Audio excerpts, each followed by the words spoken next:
yang dasar itu harus tahu dulu. Sebelum tahu pandangan benar yang sifatnya duniawi, mesti tahu pandangan salah juga. Nah, dilanjutkan di sini. Pandangan benar ini terbagi menjadi dua.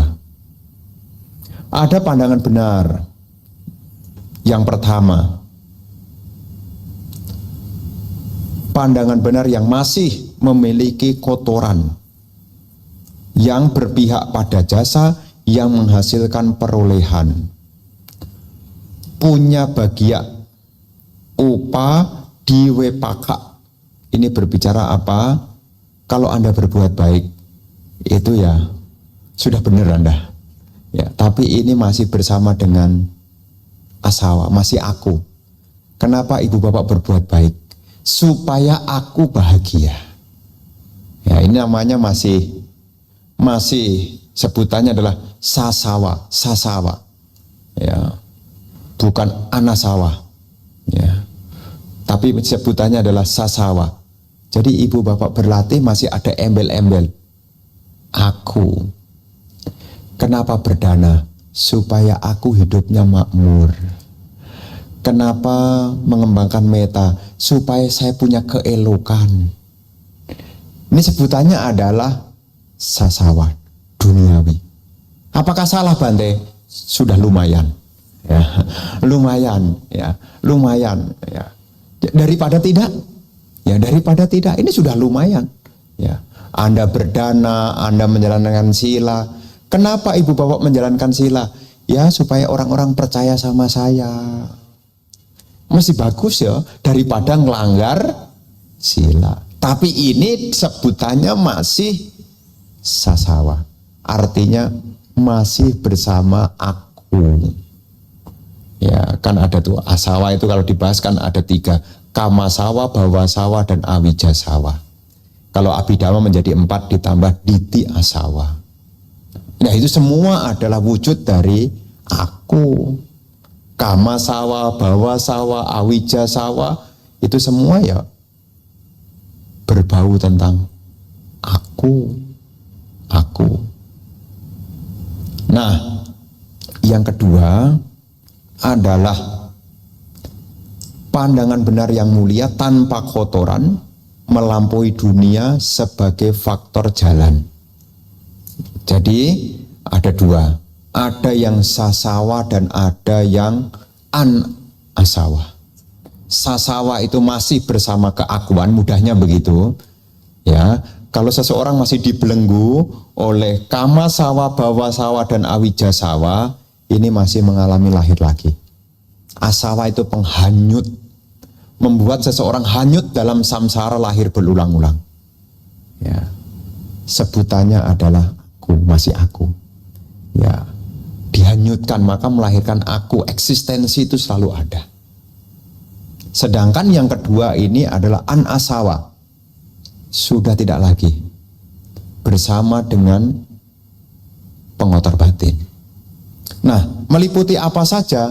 Pandangan benar yang masih bersama dengan asawa, masih bersama dengan aku, yang berharap pada pahala, yang menghasilkan perolehan. Ya, ini sama dengan tadi, hanya natik-natiknya dihilangkan menjadi atik. Ada. Kalau natik itu artinya tidak ada, atik itu artinya ada. Kenapa engkau berbuat baik? Ya, karena ada yang diberikan, ada yang dikorbankan, ada yang dipersembahkan. Kenapa Anda mempersembahkan? Ya, supaya aku nanti seperti Bante Siwali, dimanapun berada tidak kekurangan. Makanya saya memberi kepada siapapun supaya dimanapun saya dapat perolehan. Tapi harus melewati ini tidak bisa dipotong, diloncati, tidak bisa. Ya, harus melewati ini dulu. Anda harus memberi. Wah Bante, kalau gitu ini kan asawa Bante, masih ada asawanya. Kalau gitu saya langsung ke anasawa ya Bante. Tidak bisa. Anda harus mengorbankan. Anda harus mengorbankan.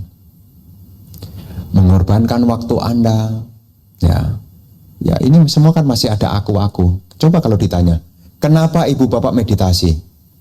Ini masih masih asawa juga, masih sasawa juga, bukan an asawa, meskipun tujuannya an asawa. Anda latihan meditasi kalau disuruh sebelum penjabaran ini ya, coba silahkan ngisi kuesioner. Apa alasan Anda ikut meditasi? Supaya aku tenang, aku bahagia, tuaku juga tidak ketakutan, supaya aku bisa makan enak, tidur nyenyak. Kalau saya punya meta, rezekiku banyak. Jadi masih ada akunya. Dan itu harus dilewati. Ya. Ini pandangan benar ini disebut sebagai pandangan benar yang masih bersama dengan pengotor batin. Anda memberi. Pernah kan memberi? Kenapa Anda memberi? Kan ada salah satu alasannya. Semoga nanti di saat aku sulit ada yang membantuku. Itu kan ada tuh dalam Anguttara Nikaya. Alasan-alasan kenapa seseorang memberi. Salah satu alasan orang memberi itu kan salah satunya kan, semoga di saat sulit ada yang membantuku. Pernah kepikiran begitu? Kenapa ibu bapak nyumbang ke tetangga Anda yang lagi mantu anaknya? Kenapa nyumbang kasih angpau? Nanti kalau saya mantu, dia mesti nyumbang juga. Kalau di Jawa sana ibu bapak, nanti kalau di Jepara itu, kalau ada orang hajatan, tetangga ada yang kasih beras, kasih rokok, kasih gula. Apalagi kalau deket-deket dia mau hajatan, oh makin rajin. Dengan harapan apa? Dapat pengembalian lebih banyak. Ya, mungkin bagi orang-orang yang baru datang, mungkin orang di Jepara bagus ya. Tetangganya punya hajatan disumbang. Ada yang nyumbang gula berapa kilo, ada yang nyumbang kelapa berapa truk. Wah, bagus sekali ya. Dia enggak tahu. Kalau itu dicatat dengan harapan apa? Nanti di saat ya, samalah. Tidak hanya hajatan aja. Orang habis ngelahirin punya anak, itu nanti tetangga juga nengok. Dan nengok itu juga bawa loh. Yang bawa beras, bawa gula. Dengan harapan apa? Nanti kalau dia punya anak, jangan lupa dikembalikan. Ya sama sebetulnya. Ini masih duniawi, baik juga. Ya, tapi ini sebetulnya ya masih bersama dengan aku. Ya, maka di sini disebutkan. Ya, ada pemberian, ada persembahan, ada kurban. Ada buah atau hasil dari perbuatan baik dan perbuatan buruk. Ini artinya ia mulai sudah punya pegangan pada hukum karma. Ada dunia sekarang, ada dunia yang akan datang, dan juga ada makhluk-makhluk yang lahir secara spontan. Ini sebutannya kelompok, dia percaya dengan kosmologi kehidupan. Nah, masih ada akunya. Ya, masih ada akunya. Selain itu juga ia bakti kepada ibu dan ayah. Bagus kan? Ya, bagus. Tapi ini masih ada akunya. Kenapa ibu bapak membantu ibu dan ayah masing-masing? Karena dia telah banyak membantumu atau membantuku. Karena dia sudah banyak membantuku. Ada akunya. Kenapa kita membantu dengan sepenuh hati kepada ibu dan ayah? Karena dia sudah banyak memberi dengan sepenuh hati kepadaku. Jadi masih ada tanda kutip akunya. Dan yang ke-10, di dunia ini ada loh orang yang bisa mencapai pencerahan. Dengan punya pemahaman, ada loh orang yang bisa mencapai pencerahan, ia terdorong juga untuk mencapai pencerahan. Karena ada. Nah, kalau tidak ada, bagaimana kita mau? Karena ada, makanya orang berusaha. Kalau tidak ada, mau usaha apa? Wong tidak ada. Karena ada yang mencapai pencerahan, maka seseorang dasar keyakinan itu mendorong ia juga praktek menuju pencerahan. barulah yang berikutnya samaditi yang an-asawa. Tadi yang sasawa. 10 itu sebutannya adalah sasawa. Masih bersama keakuan. Ya, keakuan. Nah, samaditi yang berikutnya ini adalah yang Arya. Ya, bukan yang sasawa, tapi yang Arya. Arya itu ya sebutan tadi yang sudah mencapai magga palanibbana. Samaditinya apa? Nah, samaditinya di sini disebutkan ada faktor-faktor di dalamnya. Ada panya indriya, ada panya bala, dan juga ada dhamma wicaya sambojangga. Pandangan benar sebagai faktor jalan yang ada pada pikiran yang mulia. Jadi para siswa Arya ini dia punya pikiran, punya pandangan bersama dengan panya. Nah, jadi cara berpikirnya bagaimana? Bukan aku lagi. Ya, bukan aku lagi. Nah, ini penjelasannya. Yang pertama, kalau ibu bapak mengembangkan pandangan benar di dalam anicca, dukkha, dan anatta, ini sebetulnya tidak ada aku lagi. Karena apa yang Anda perhatikan itu adalah pancakhanda. Pancakhanda jika itu anicca, dukkha, dan anatta, mana akunya? Begini mudahnya. Anda kan punya tubuh nih. Ini Anda kan punya tubuh. Apa sebabnya tubuh ini disebut bukan milikku? Kalau ditanya nih, kenapa tubuh yang kita miliki ini disebut bukan milikku?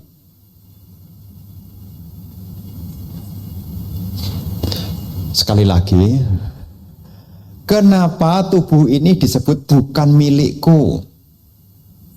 Yang pertama, karena tubuh ini tidak pernah mengikuti perintahku. Bisa tubuhnya mengikuti perintahku? Mungkin di momen-momen tertentu mungkin bisa, tapi tidak semuanya.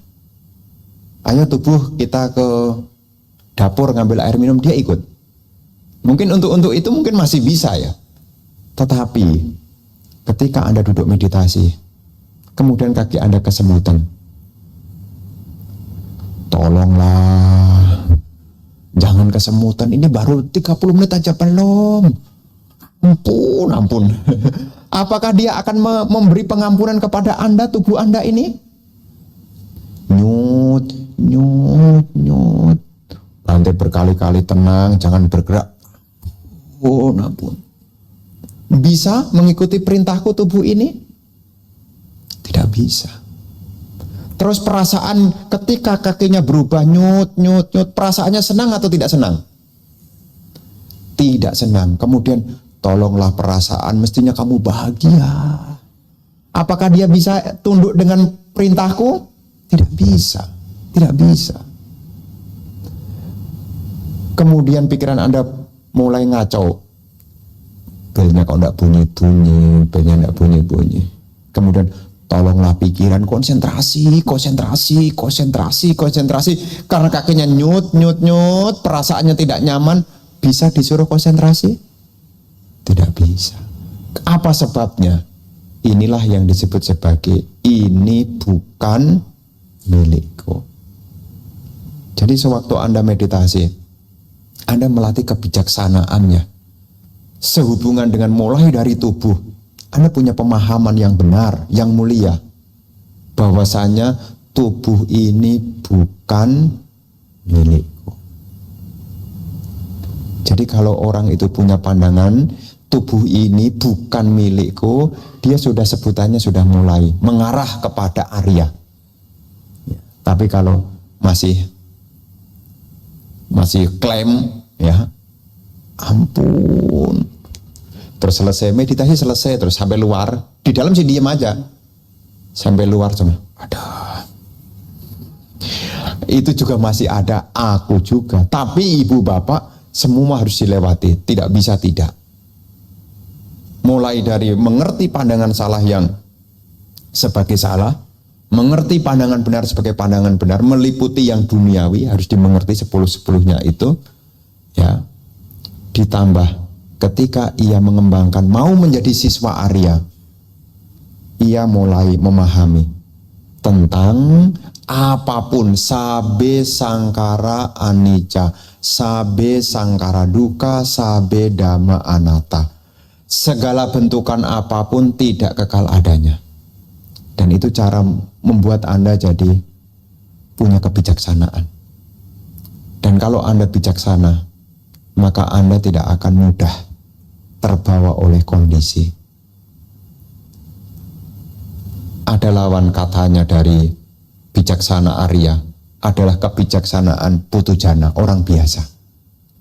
Nah, orang-orang biasa ini kemampuan untuk melihat anicca dukkha anatta ini belum sampai. Maka ketika dia melihat fenomena apapun, dia menganggap apa yang dimiliki sebagai yang kekal, yang semestinya duka sebagai suka, yang semestinya anatta disebut atta. Itulah putujana, orang biasa.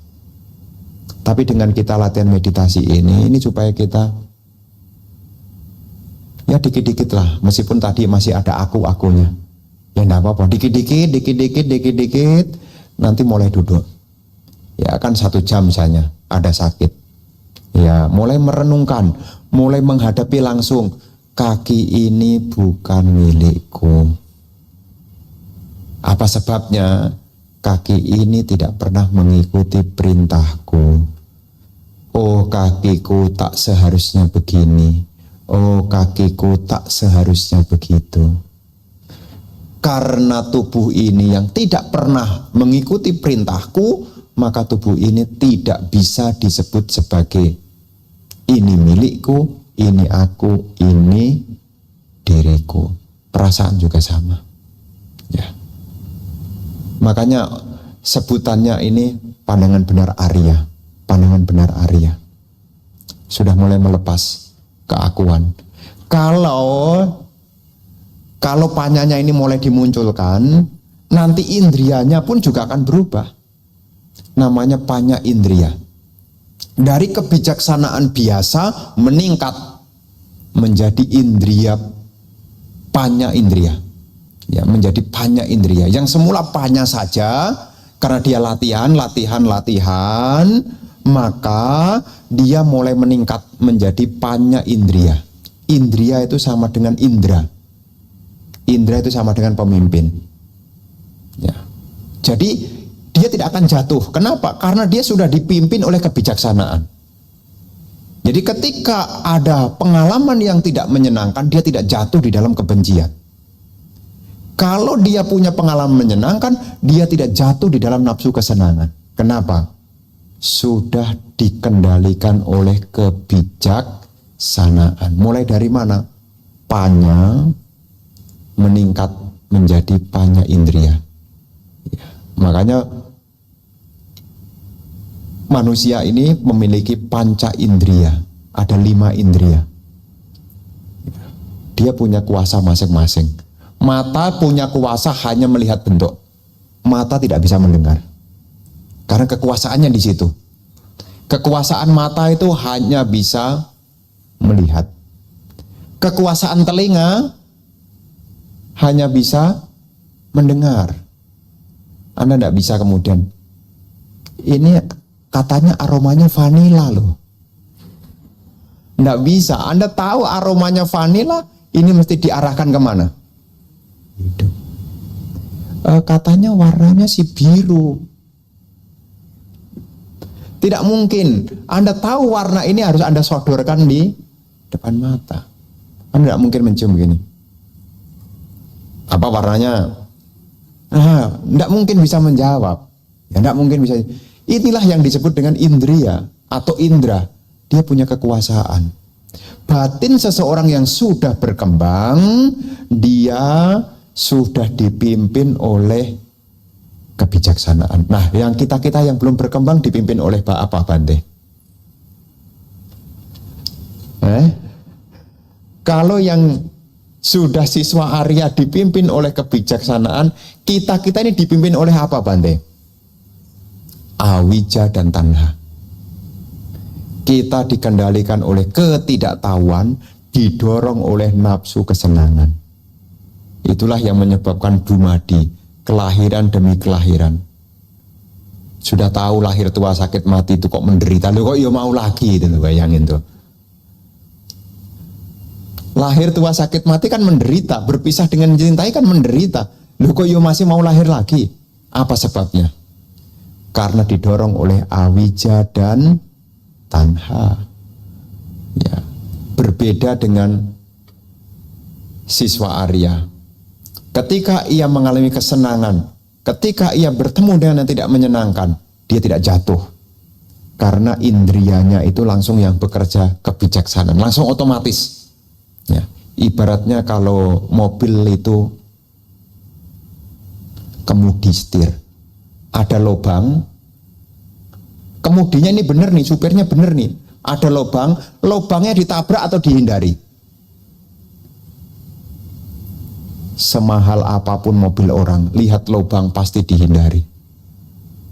Saya belum pernah ketemu dinaikkan mobilnya orang nih, kemudian depan ada lubang, kemudian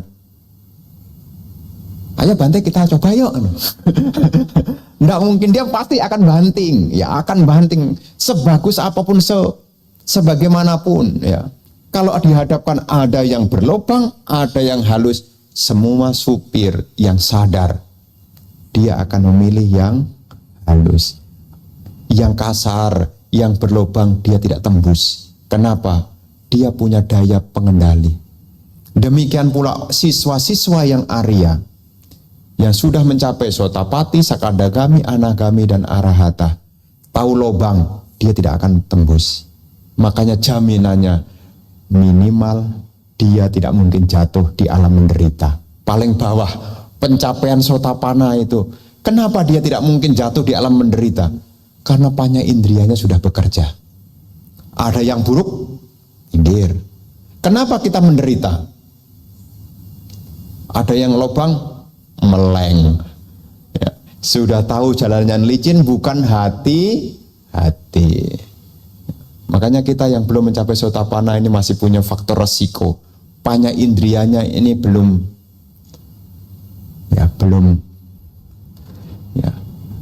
ada loh umat itu pergi Damayatra. Saya udah pernah ceritakan. Udah cerita belum ya? Kan ceritanya kan naik Singapore Air ke India, naik Singapore Air. Itu kan ada pramugari dorong-dorong tuh. Nah itu kan salah satu dorongannya kan ada wine. Sudah tahu Damayatra. Sudah tahu mau Damayatra. Ya, namanya Damayatra itu kan datang dengan keyakinan menjalankan Pancasila Buddhis. Loh di pesawat, setelah tahunya dari mana Bante? Setelah sampai di sana, Bante saya memperbarui sila Bante. Loh memang kenapa kau memperbarui sila? Semalam itu kapan lagi katanya? Ya, dia minum. Ya, kalau di pesawat, ya bukan pesawat domestik sini ya enggak ada doh. Jadi jangan kemudian bandingkan, saya sudah pergi ke Papua, pergi ke Kalimantan, enggak ada. Nanti kalau agak jauh sedikit. Itu nanti ibu bapak, ya. Kalau orang biasa, ya sudah tahu itu yang tidak patut dilanggar. Orang biasa. Kenapa? Panca indrianya belum bekerja. Ya. Panca indrianya belum bekerja. Makanya kita ini ya masih ya belum sampai di sini. Yang tadi loh, ya saya berbakti, berbuat baik, ya masih situ-situ. Jadi panca indrianya, pengendali berupa kebijaksanaan ini masih dalam pengawasan. Nah, beda lagi kalau seandainya dia pergi Damayatra, ini Bante, ini dia. Ini Bante, ini dia. Meskipun ada yang dorong tadi, dia tetap.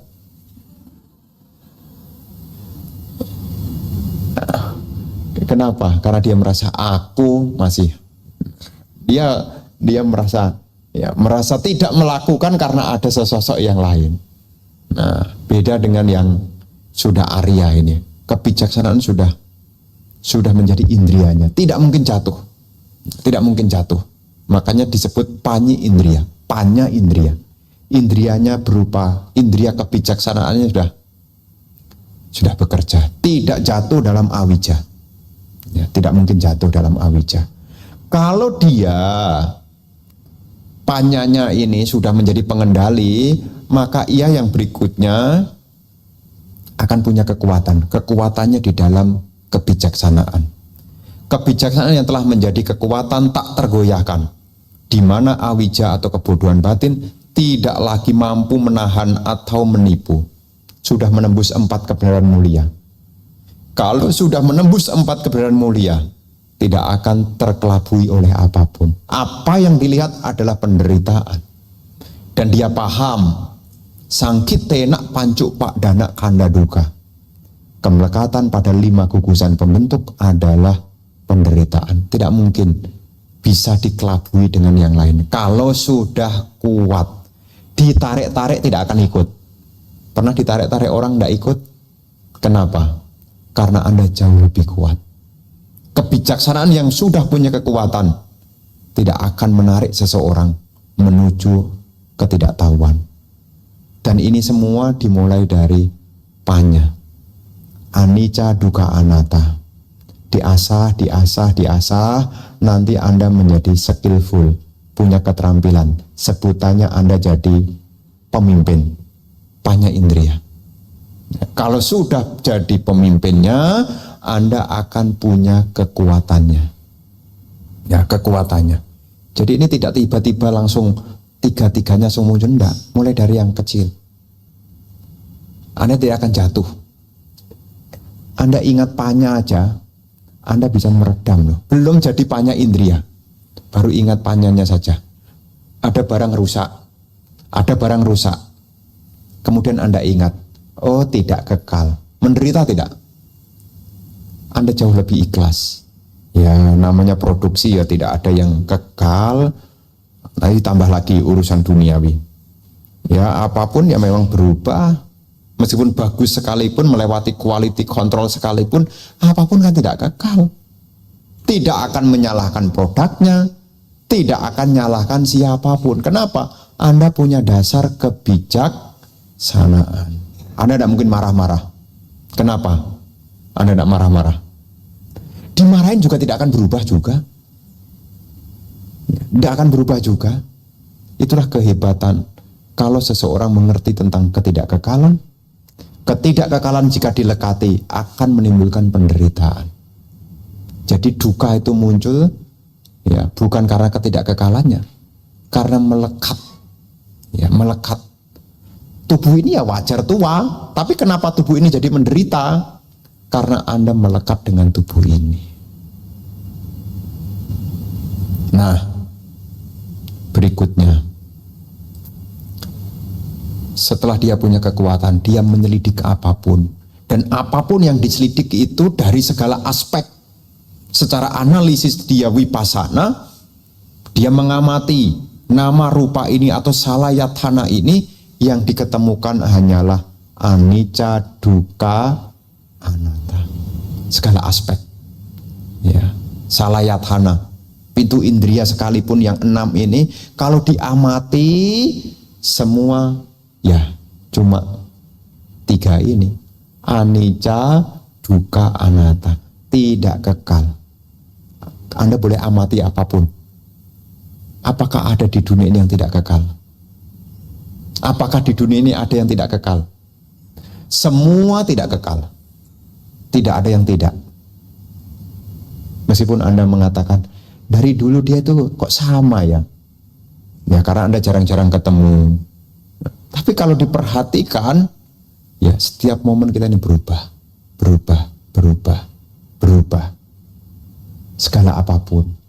Ini bukan membuat Anda jadi pesimis loh ya. Tetapi ini membuka batin Anda. Supaya apa? Anda mulai meregang, melepas Anda punya kemelekatan. Karena semuanya tidak kekal. Termasuk masalah yang Anda hadapi, hal-hal yang di luar sekalipun, semua pada dasarnya adalah tidak kekal. Ini adalah praktek pandangan terang. Nah, lanjutannya. Pandangan benar, magang ini adalah jalannya, magangga ini adalah faktor jalannya, Faktor jalan menuju pandangan terang, pandangan benar maksud saya, seseorang mengembangkan mulai dari panya indria, panya bala, dan juga penyelidikan di dalam Dhamma Wijaya. Nah, 3 hal berikutnya, 3 hal yang mendukung samaditi. Ini tidak bisa lepas. Ya, ini selalu mengitari. Ia berusaha meninggalkan pandangan salah untuk mencapai pandangan benar. Inilah yang menjadi usaha benar. Jadi, seseorang yang punya pandangan benar, dia paham. Karena dia paham, maka ia meninggalkan pandangan salah untuk mencapai pandangan benar. Namanya usaha benar. Jadi setelah paham ada pandangan benar dan pandangan salah, ia berusaha. Untuk apa? Mengubah. Ia meninggalkan pandangan salah dan untuk mencapai pandangan benar. Sebutannya adalah samawayama, usaha benar. Sewaktu dia berusaha itu, dia juga mengarahkan perhatian, samasati. Dengan penuh perhatian, ia meninggalkan pandangan salah. Dengan penuh perhatian, ia mencapai dan berdiam dalam pandangan benar. Inilah yang menjadi perhatian benar. Demikianlah 3 faktor ini mengitari dan berkeliling mendukung pandangan benar, yakni pandangan benar, usaha benar, dan perhatian benar. Jadi untuk mengembangkan jalan mulia Buddha 8 ini mesti ada terus.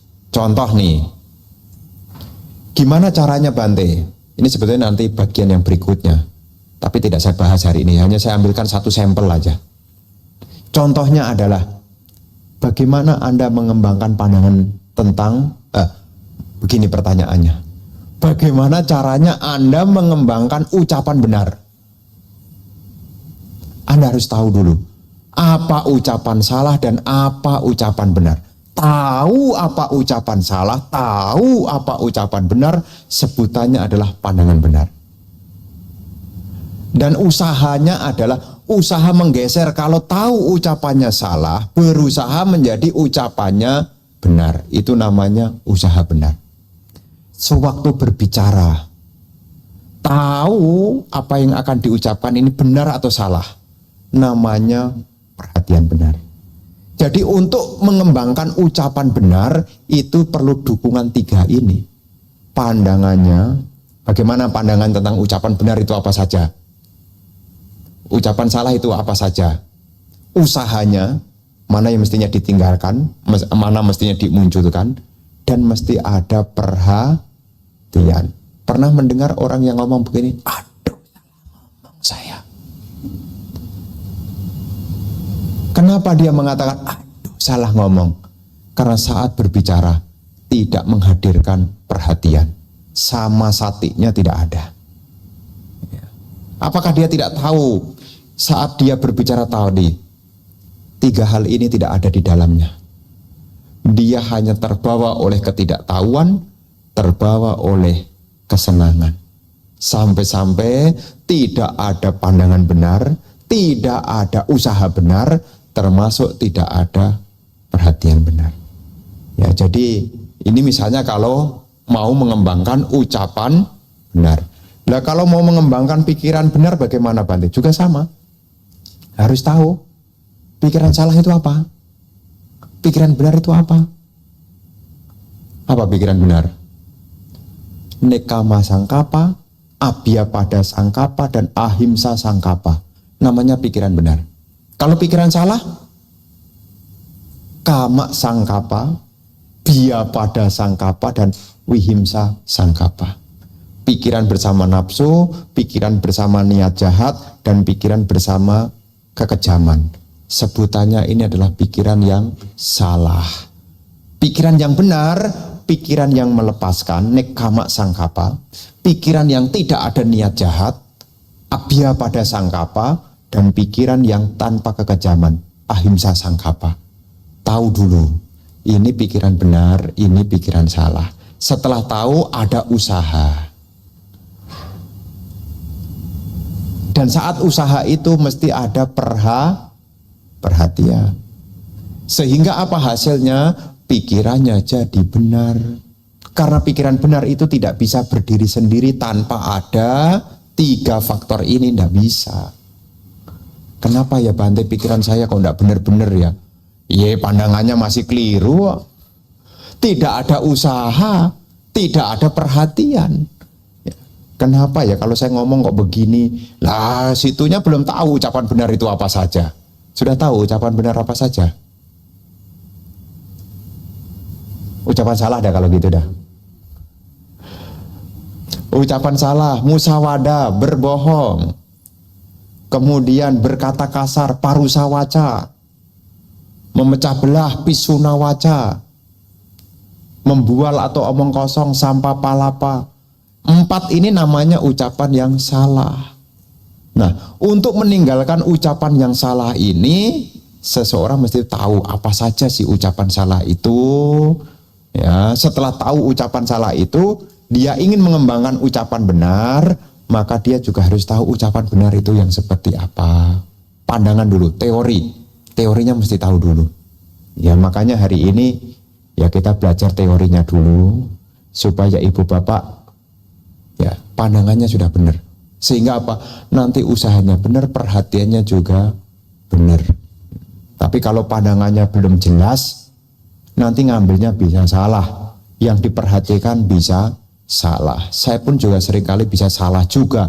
Kalau disuruh ke dapur, kemudian Bante tolong ambilkan kunyit sama lengkuas. Nah, ini mirip-mirip nih, kunyit, lengkuas, jahe, kencur. Ya, semua ini keluarga rhizoma ini. Ya. Ini sama-sama keluarganya nih. Siapa yang tahu Bante? Ya pasrahkan kepada ahlinya. Ibu-ibu. Ya. Mana sih yang disebut ini? Ya, yang laos itu mana sih? Tidak hanya bentuknya, coba dicium. Laos itu sama dengan yang dipakai mie ayam itu loh. Apa? Lengkuas. Ya, lengkuas. Ini kalau makan mie ayam hati-hati dikira daging potongannya. Nah, kalau pemahaman kita salah, ngambilnya juga salah.